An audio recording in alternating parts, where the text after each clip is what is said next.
Hi everyone, welcome to Sustainable Innovation YouTube channel. I hope all this time we've been learning something very unique. And now, what amazes me is the Mandala garden concept. This is one of the unique concepts that we need to adopt to help us in fighting the impact of climate change. As we fight to protect the climate, we are also improving the soil, increasing the soil fertility, and also improving our health. Please stay tuned and learn more about Mandala and make sure you do something. Don't forget to subscribe. Don't forget.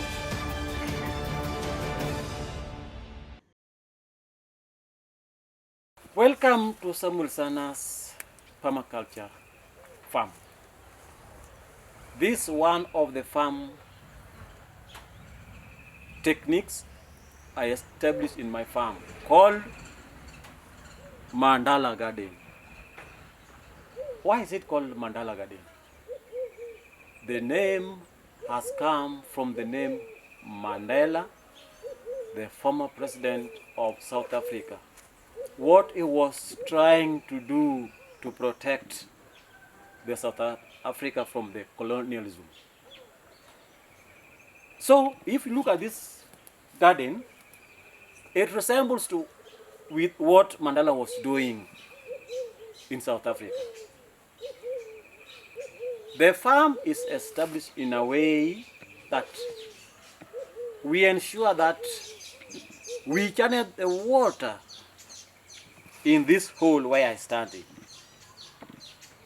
Then after channeling this water, the farm is established in a way that will maximize the water usage which has come here, which can make it last for long, even if we have a dry spell. How is this farm established? This farm is established by measuring this hole 1 feet diameter, 1 feet radius. That is 2 feet diameter. Then you dig this hole 1 feet down. After digging, you make sure that you encircle it so that it gets protected from the side, because the sides can also, when we get a lot of water inside, the sides can also break, but you want to protect the sides to remain intact. After doing this, you measure 1 feet from where we have measured the center. This is now the working zone. Then from there, from that 1 feet, you measure 3 feet. That's 90 centimeters. It means from the center to the far end, you measure 1 feet, and 3 feet, that's 5 feet. Then from there you start protecting the area. After protecting, in Mandala we can have a sunken Mandala or a raised bed Mandala. But in this, we are talking of a raised bed Mandala. And these Mandala are also suitable in different circumstances.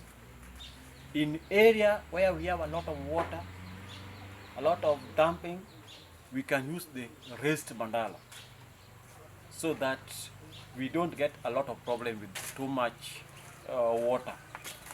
But in area where there's a lot of dry, where the ground is dry, we are encouraged to use sunken Mandala, because it will have to minimize any little rain or little water which will be retained for a long time. For instance, this is a raised bed Mandala. How do we establish the raised bed Mandala? After measuring the sides 2 feet diameter, 1 feet working zone, then you measure every 1 meter, every man from the far end, and you make a mark here. Every 1 meter you make a mark, every 1 meter you make a mark all round. After doing that, you will come with your jembe. The first 1 meter you dig and you bring that your soil, topsoil this side. 1 feet is topsoil. If you want to make the sunken bed, you go to second feet. The second feet subsoil, you take it out. So the 1 feet, you bring this side, and every 1 meter, you bring 1 wheelbarrow of compost manure, well compost manure, and you spread evenly. As you dig it down 1 feet, you mix it evenly. Then you bring this one this side. You come to the second 1 meter. Bring in 1 wheelbarrow, spread evenly. After mixing it, you can bring dry matter so that to bring the essence well. Bring dry matter, you underlay in the hole which you have removed 1 meter. You have removed one topsoil. Then you can also bring the green manure, all the green leaves, 15 inches. Then you lay down. Come to the second 1 meter. Bring the compost manure. Dig it well as you mix. Return that one to the first 1 meter. You will remain with this hole here. Repeat the process. Dry matter, green leaf, 1 wheelbarrow, mix well, bring here. You repeat all round. When you come here, you will find that this soil has been transferred here. The one which you took here and you brought here is the one now you will bring in here. Then protect the garden. After protecting the garden, you must ensure that when you are establishing the mandala garden, you must now check the water flow. Because there is where we want to make sure we collect water.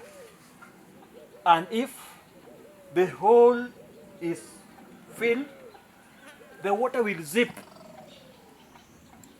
here evenly. At the time you will see the water is getting out, it means the whole process is saturated. The water will be there to remain and stay for long. After doing that, now you can now start doing your planting. Like right now, this scam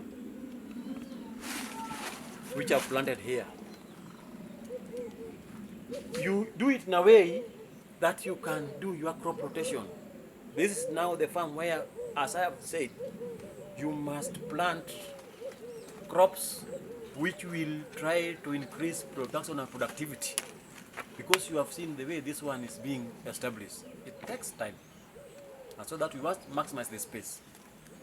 After doing that, you can now start doing your planting. The way I've said, you do triangle planting.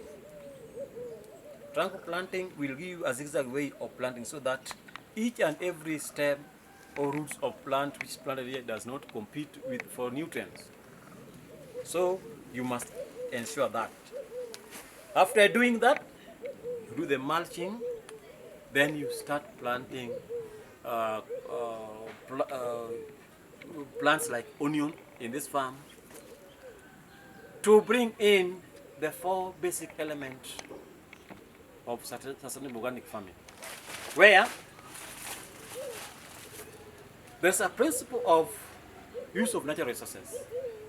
We have just used the stone which we have just collected around to protect the farm. We have used dry grass to do mulching. This one is water and soil conservation principle. We are planting onions here as part of integrated pest management. We don't want to do any chemical spray. So that one will repels the pests which may invade this farm. Then lastly, we have plant and soil health. That's through the composting. We also want to ensure that this plant gets good nutrients and the health of the soil. All this we have done here, the main target is to address climate change. When we do the mulching, we are reducing the evapotranspiration. When we use integrated pest management, we limit the use of chemicals, which usually try to interfere with the environment. And the compost manure, we try to reduce the use of the synthetic manure, which in the long run goes along the river stream and affect us in one way or the other. So the method and the techniques, the main target aim is to address the issue of climate change and environmental hazards. Thank you. I hope that now you've learned that you can be able to tap your water and bring it down here so that it can be able to infiltrate your water. Thanks so much for watching, and stay tuned for the next episode.